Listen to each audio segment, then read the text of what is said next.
Mercantilismo.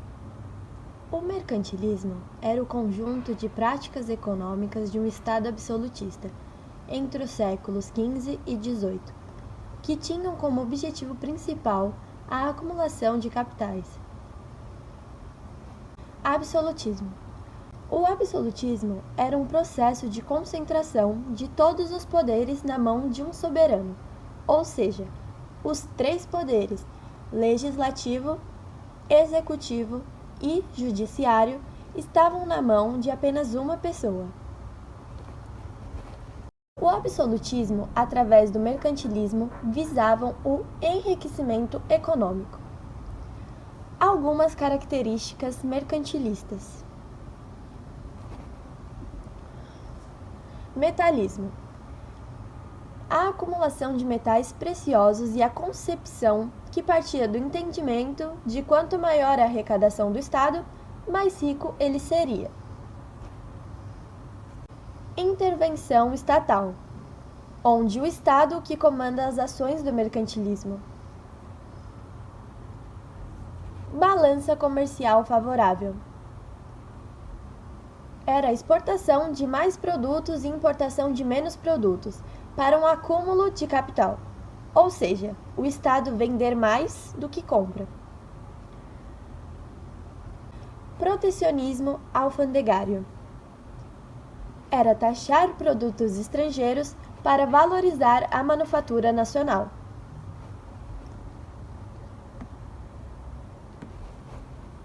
Concessão de monopólios. Monopólios é uma exclusividade do comércio e da exportação, onde existia exclusividades particulares que pagavam o Estado para desfrutar de alguns monopólios, isto era, uma estratégia para o enriquecimento de Estado. Grandes navegações. Grandes navegações, onde potências europeias saíam ao mar à procura de matérias-primas. Exploração colonial. Alguns estados europeus buscavam o enriquecimento através da exploração de duas colônias. Como consequência da expansão marítima, temos o Pacto Colonial. Pacto colonial era a relação da metrópole e colônia, onde consistia num conjunto de regras a fim de assegurar a exclusividade dos lucros da produção colonial.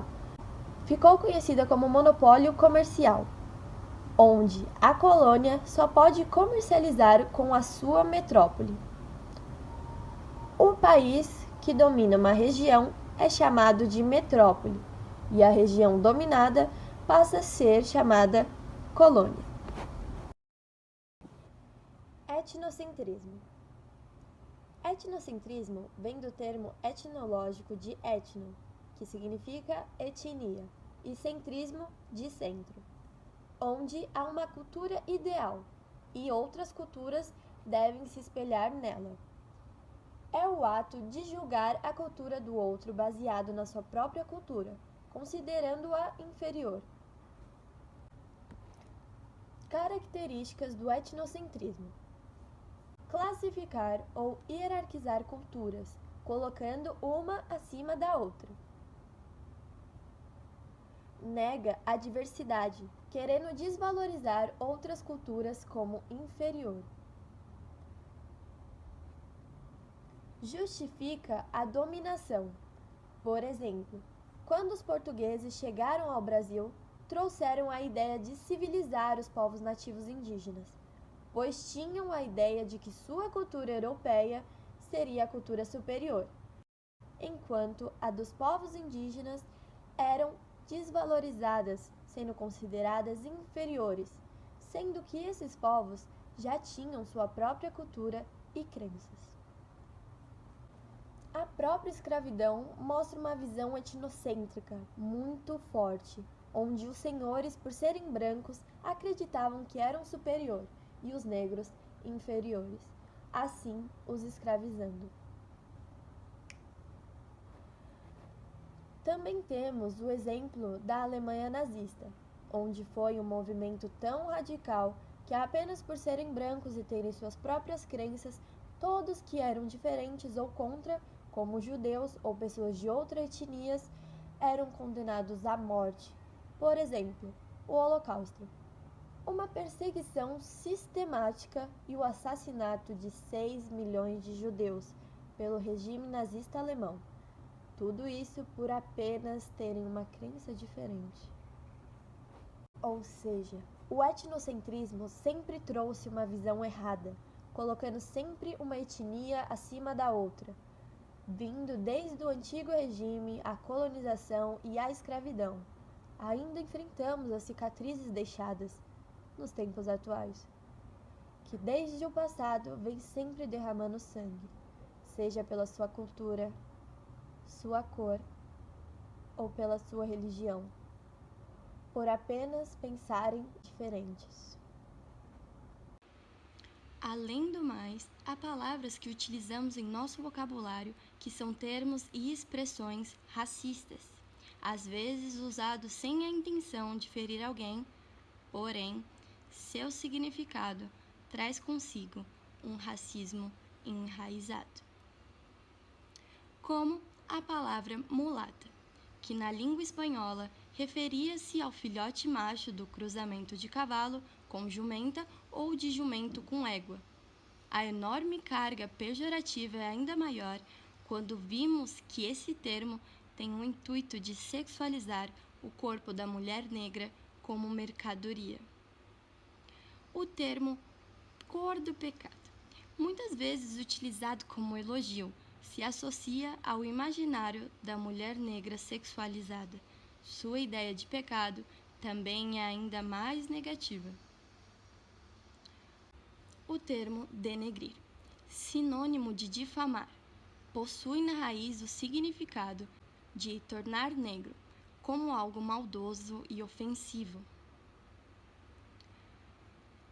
A expressão "a coisa tá preta". A fala racista se refere na associação entre preto e uma situação desconfortável, difícil ou perigosa, entre outras palavras que precisamos tirar de nossos vocabulários, entrando na questão também do preconceito, discriminação, injúria e racismo.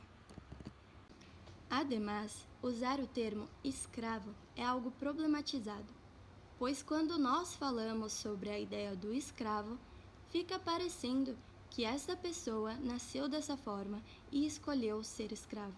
E o real significado é que essa pessoa se torna um escravo, contra a sua vontade, que ela nasce livre e tiram a liberdade dela.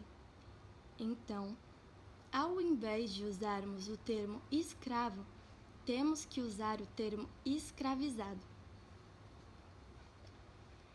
Também, o termo índio não é o correto, pois essa palavra foi definida pelos colonizadores portugueses que acreditavam terem chegado às Índias, e durante todos esses anos o termo foi socialmente ligado a pessoas primitivas.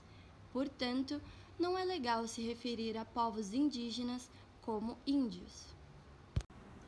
Mesmo após anos da abolição da escravidão, a população negra ainda sofre as consequências desse crime. Jovens negros morrem mais do que jovens brancos por ação policial. Pessoas brancas são mais vistas em cargos de poder do que pessoas negras, sendo que a maior parte da população brasileira é composta por pessoas negras. E também mulheres negras sofrem uma forte sexualização de seus corpos e assédio em seu dia a dia. A população indígena ainda sofre preconceitos pela sua cultura e sua religião nos dias atuais. Tendo visto o tema apresentado, podemos concluir que ficamos com marcas do nosso passado sangrento no nosso presente.